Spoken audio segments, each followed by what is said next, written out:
If I had to start over from scratch and grow a product with 0 followers, here's exactly what I would do step by step. Hi, I'm Christina Scalera, and I am here to make sure that you're only working when you want to and not when you have to. So if that sounds good to you and you're ready to get started with digital products, or at least your first successful digital product, then you are in the right place. And if you've decided that you are not going to smash that like button and you're not going to subscribe, you are in the wrong place. Bye! All jokes aside, it actually really helps when you leave a comment, watch this video to the end, or leave a like down below, because otherwise, I don't get this video out in front of more people. And that's important because this video is not sponsored by anyone. So that's all I asked for is a like, a comment, maybe watching till the end, maybe all three. And that's all I really, really, really want out of our relationship. Plus, when you stay till the end, you get all the great strategies I'm about to reveal, so let's get right down to it. If I were starting over from scratch, the first place I would go is looking at what kind of free organic traffic is available to me. How could I capture that traffic that costs nothing? Because let's assume that if I'm starting from scratch, I don't have any money per se to get my product out there through things like ads or sponsorships or affiliates. So the first thing I'm going to be doing if I need to get that organic free traffic is looking at where my customers are, and not just looking at where they are, but also looking for the kinds of questions that they have regarding my area of expertise.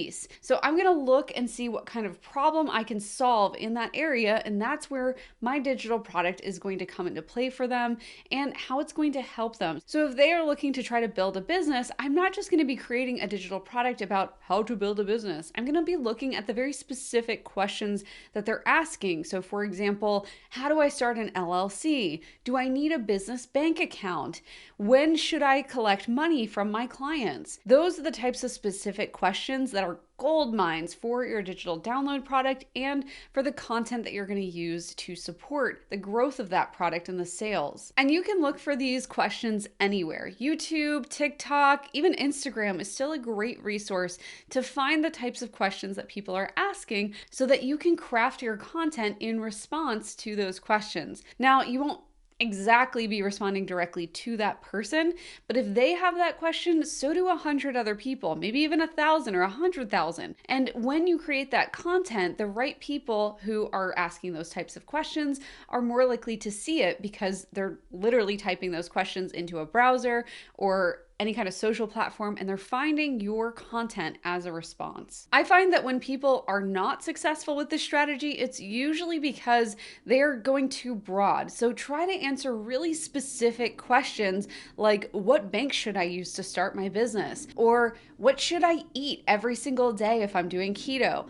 Those are the types of questions that you want to answer very specifically instead of, how do I lose weight? Or how do I start a business? Because those are two broad overarching topics that are going to have a lot of competition, and they're also going to be harder for you to answer in a simple blog post or TikTok. All right, so the second thing I do after figuring out organically how I was going to be connecting with that audience is getting my content organized. And this is especially important if you are any sort of non-neurotypical person, like you have ADHD or something else going on where you're gonna always constantly doubt yourself and second guess your decisions. Everyone always asks me what the best tool is to use, and my response is always the same, whether it's for email software or blogging or what they should host their shop on or how you should manage your products. And that is, the best tool is the one that you will actually use. It doesn't matter if your favorite YouTuber, blogger, influencer, etc. uses something different. If it doesn't work for you, you're not going to use it. So pick a system that works for you as far as keeping track of what topics you're thinking of in terms of creating content, and then how you are actually going to create that content and when you decide to put it out. So for me, as I got started, and probably how I get started again, is I would just be randomly posting, but making sure that happened at least once a week. That can get kind of stressful. So eventually I'd probably move back into the system that I have now, which is working about 2 weeks ahead. That way, if I get sick or I miss a week for whatever reason, I still have content that's ready and available for posting even though I had to take a week off. And then I just work extra hard to catch back up so that I'm 2 weeks ahead again. This all leads right into the third step, which is to create a sales calendar using some strategies that you think of ahead of time instead of always trying to play catch up with your sales and saying, oh no, I need to make rent this month. Let me catch up and sell some extra stuff, because you don't have that luxury in the beginning of launching your product or your product shop. So again, assuming I'm starting over from scratch, I'm going to be planning out when my big sales or launches and open cart, close cart periods are going to be so that I can frame the content that I'm going to be putting out around those things. During a sale or a promotional event, your content is going to be more sales focused, which means it's going to be a lot more conversion copywritery versus during non-sale periods, it just has to be informative, helpful, entertaining, and exciting for your customers to read and engage with. The way that I like to do this is plan out when any kind of major life events are going to be in the next few 3, maybe 6 months. And then I put my promotions around those life events. So for example, this year I got married. So I probably wouldn't be planning to launch a sale the day that I got married if I was new to a business and starting from scratch. Instead, I would say, okay, I'm getting married, so I want to have a nice launch before that happens. So I'm going to plan this like a month and a half before my wedding. And then I'm going to make sure that I make all my content surrounding that event all about that launch and the product. And then the content that comes even before that is going to be leading up to that launch content. So I'm going to have some nice educational content in, say, April, and then in May, it's going to shift to more of a sales focus where I'm being more direct, mentioning and name dropping my product more, and also talking about how people could anticipate an upcoming event that is going to be selling that product. And then during the actual sale event, when the cart is open and closed, or when that sale or that discount is available on the product, I'm going to be promoting that pretty heavily and just talking about it everywhere that I can, just telling people what it does for them, how it helps them, and making all of my content about that product in particular. Because again, if I'm starting from scratch, people don't know what my product is. That means I have to do a lot of education about who it's for, how it's going to help them, how fast it's going to help them, what it actually looks like to use the product, and basically anything that they're also having questions about or objections around as far as selling that product to them.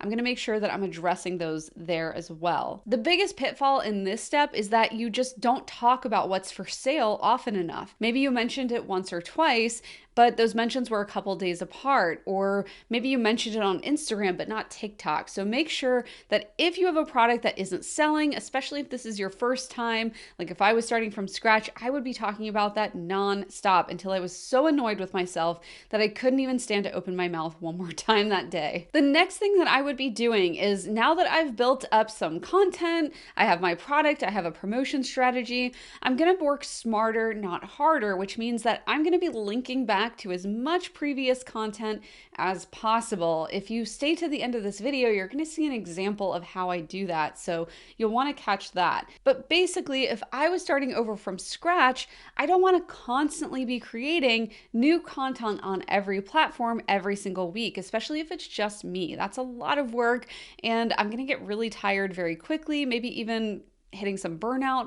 So in order to avoid all that, I'm going to look at what I already have and ask, how can I create even more content from what I already have made? For example, if I wrote blog posts, which according to the strategy, what I'm recommending and how I'd start over, I have been writing some blog posts. Maybe I've created some podcasts or some YouTube, whatever that main source of content is, I'm going to be taking quotes out of that blog post or out of those YouTube videos, and I'm going to be posting them to Twitter. Then I'm going to take the screenshots from Twitter and put that onto a reel on Instagram, maybe just put some B-roll in the background, pick a trending sound, and I'm going to go back to that original piece of content, the YouTube video, the blog post, and I'm just going to copy and paste some of the words that I said there or wrote in the blog post if you decide to go written. And I'm just going to copy and paste that into the caption on the Instagram reel, add some hashtags, and my content is created. Now I can do this 5 times from one video or one blog post,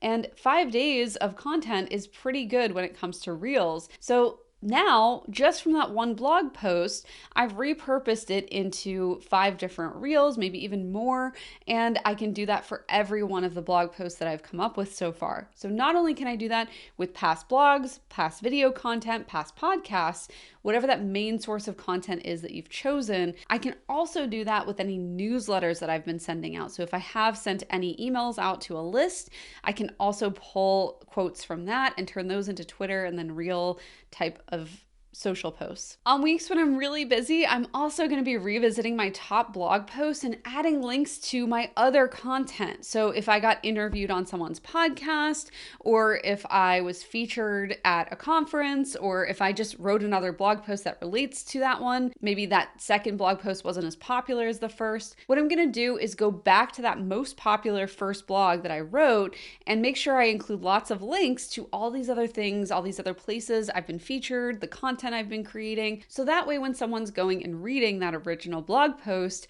they're seeing links to everything else, and it's just creating a nice ecosystem for them to flow back into. And the more content they consume from me, the more likely they are to make a purchase. So that's another way that I'll be working smarter, not harder, as I start over from scratch in this hypothetical scenario. And finally, the last but very related way I'm going to be improving what I already have out there for free, starting over from scratch, is I'm going to start linking to other creators that are in my niche and people that have the same kind of audience that I want to target. So I'm going to be linking to their blogs, their podcasts, their articles in my own content, and I'm going to be following along closely with them so that they can see me constantly watching their stories, commenting, and maybe even giving me a shout out on their platforms that have many more followers than mine, which again, starting from 0, has about 0 followers. So that's what I'm going to be doing to do a little audience arbitrage to make sure that I'm getting out in front of more people